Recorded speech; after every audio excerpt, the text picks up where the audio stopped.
Trailer दिखाइए, फिर music OST चला दीजिए। युजैल साहब, युजैल साहब,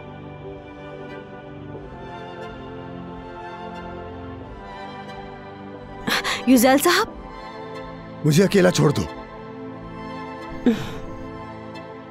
1 घंटे में शो स्टार्ट हो जाएगा। सब झूठ है, झूठ है सब। युजैल साहब, अम्मी जान, मुझसे क्यों झूठ बोल रही हैं आप? हमें देर हो रही है। प्रोग्राम मैनेजर भी आपका पूछ रहा था।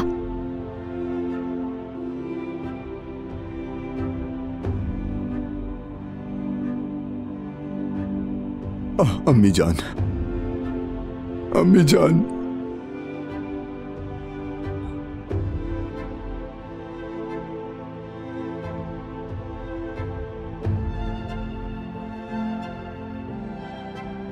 आओ लड़के आओ, बैठो। क्या हुआ, आज कुछ परेशान लग रहे हो? कुछ नहीं। आखिर हुआ क्या? मुझे जरा खुद को संभालने की जरूरत है। तो तुम अपना प्रोग्राम करोगे कैसे, बताओ मुझे। मुझे 1 महीने की छुट्टी चाहिए। तो प्रोग्राम का क्या होगा? मुझे कुछ वक्त चाहिए होगा। मैंने कुछ पूछा है तुमसे। इस हाल में मैं कुछ नहीं कर सकता। यकीन करें, मैं सही कह रहा हूं। दुनिया की सबसे बड़ी मुसीबत यह होगी, कयामत आ जाती तो इतना असर ना होता मुझ पे। जरा सोचिए कि पूरी उम्र पालने वाली मां आपको कहती है कि मैं तुम्हारी मां नहीं हूं और मैंने तुम्हें चुराया था। ये औरत कौन है और मुझसे उसका क्या ताल्लुक है? मैं बहुत तकलीफ में हूं। मेरा जहन उलझन में है।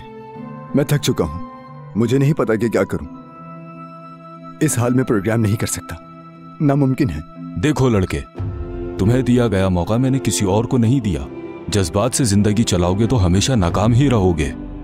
टीवी पे जज्बात की कोई जगह नहीं है। अपने जज्बात को एक तरफ रखना होगा तुम्हें।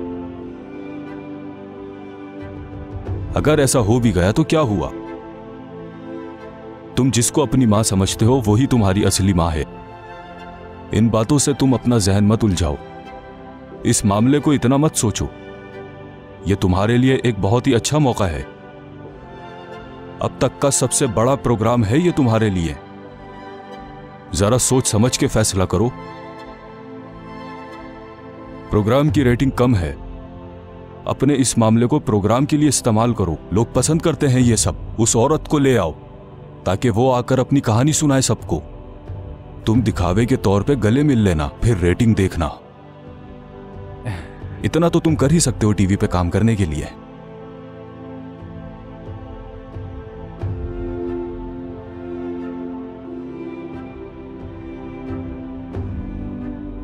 खाला जान, आप सिर्फ मेरे सवालों का जवाब दीजिएगा। मुझे अपनी जिंदगी की कहानी सुनाइए। जितना रो सकती हैं उतना रोइए, ठीक है? ऐसा महसूस करें जैसे ये आपका घर है। सोचिए कि आपका बेटा आपके सामने है। वैसे भी वो तो मेरे सामने है। हाँ, ऐसा ही है। बहुत अच्छे खाला।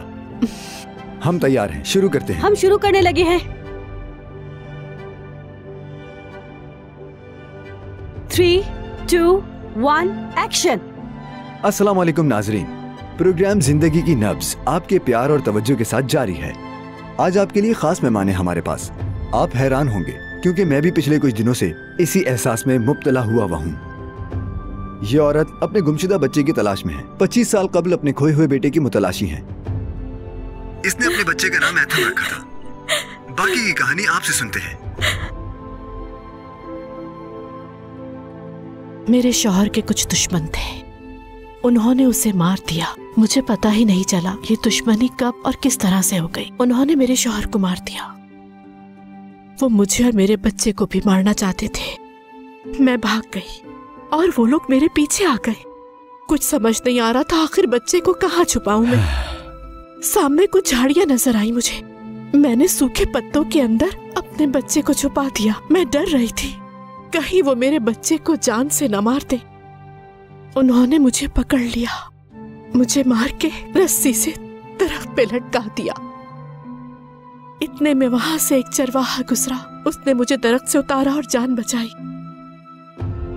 जब बेटे के पास गई तो वो वहां नहीं था जहां छुपाया था। बांस ले जाता तो नाखून रह जाते, जालिम भेड़िया खा जाता तो खून तो होता, तेज हवा अपने साथ ले जाती तो निशान रहता, जालिम इंसान चुरा ले जाता तो सांस रुक जाती।